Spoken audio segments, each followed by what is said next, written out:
Today, Sunio showed off his robot. They just made it, it looks pretty big and nice. Sorry, but due to jealousy, Nobita criticized it. What a coward, Sunio uses robot to attack, do you think you still dare to criticize? Nobita was very hurt and embarrassed, ran home to tell Doraemon that he want a really big robot. What do you think? It's right here, as your desire.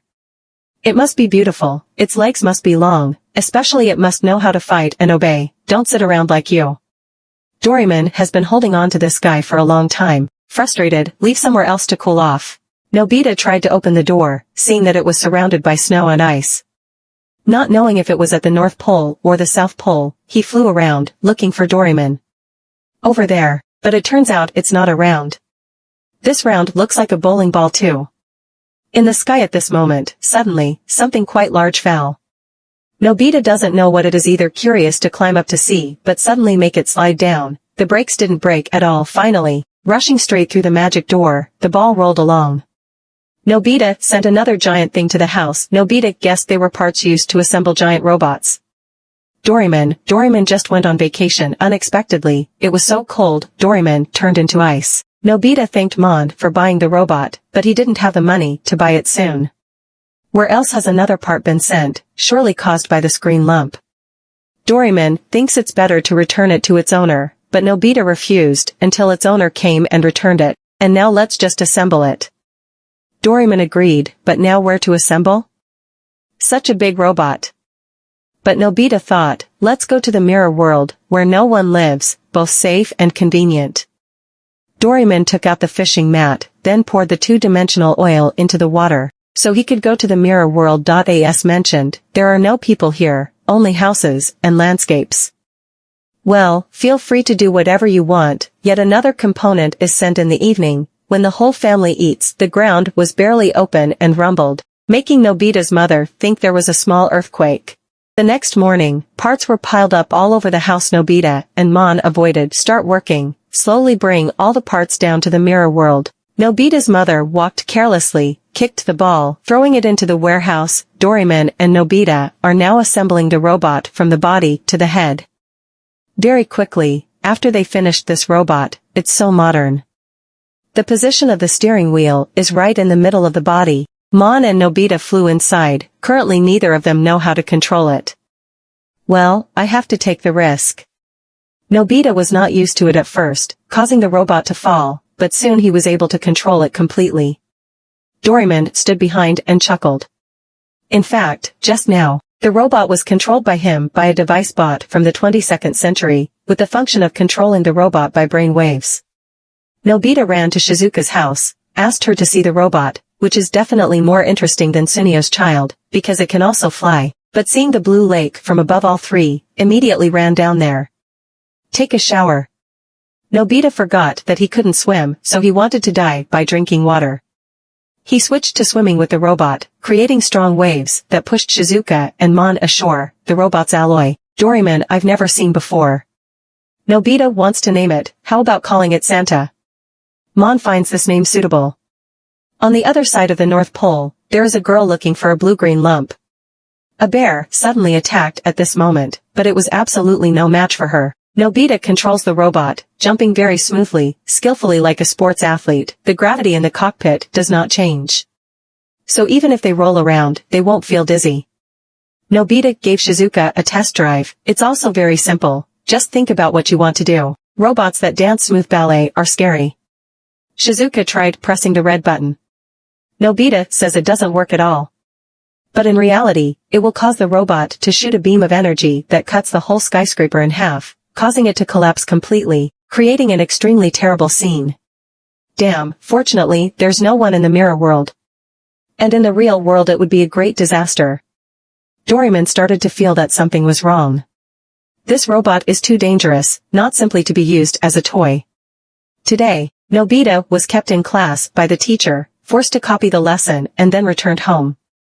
The pink-haired girl roams the city, looking for a round ball. I happened to pass by Shizuka after a while, trying to copy the fine. Nobita finally finished. On the way back, he was suddenly attacked by Sunio's robot, took his bag and flew away. It turned out that they were on the Cheyenne tree. Nobita asked about the giant robot he was talking about. But because it was too dangerous, Nobita had to hide the three. Hearing the name Nobita, Jizu ran over to ask her about it. Nobita was the one who took the blue. Now I want to take you home to get it back. Cheyenne and Sunio asked Nobita to stop, but Jizu didn't care. And the poor robot can't even beat her. Nobita took Jizu home, brought the cake and tea to serve guests. She asked him where the robot was.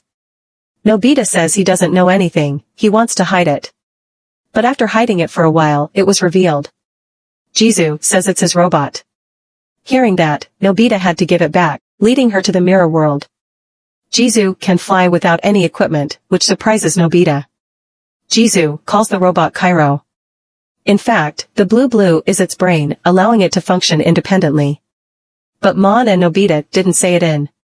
He gave Auntie the control device, just give a command, it will immediately follow. Jizu wants Nobita to promise her two things, first, to lend this rug, and second, not to tell this story to anyone. In fact, Jizu is a robot from a faraway planet, receiving orders to come to Earth to find a suitable place to build a base, then start a general attack. Earth and the mirror world is a wonderful place. Today, Nobita looks a bit sad, probably because there are no more robots to play with. Doraemon felt a little suspicious, still not knowing that Nobita had brought his rug to the girl that night. While sitting on the roof sadly, Nobita saw many meteors falling. Curious, flew over there to check it out, and then saw the strange fish farming carpet. Nobita decided to go into the mirror world to check this, the thing that just fell. Not long after, it was carried away by a robot. Doraemon suddenly appeared. When he saw Nobita strange, he followed the two and then followed the other robot. It belongs to the type of robot that collects parts. God, what the hell is this place? It looks like a military base, full of construction robots. G is also in this place, to be able to hear what she has to say. Doraemon uses the phone to connect wirelessly. As it turned out, Jizu was directing the base-building robots. Once that is done, they will begin to invade the Earth. Nobita accidentally shouted a bit loudly. From there, Jizu found out she had just been wanting to ask Nobita to open up the entrance to the mirror world, but Nobita was foolish enough to help. Gotta get away quickly.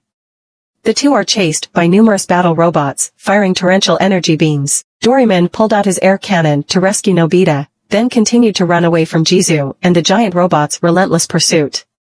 Fortunately, the two finally managed to get out of the mirror world. The old Jizu used the robot's hand to catch Mon and Nobita, but this caused the fishing tapestry to be destroyed, exploding brightly. The whole forest blew things away, the email flew off its head, to the ground, the entrance to the mirror world, accordingly, no more.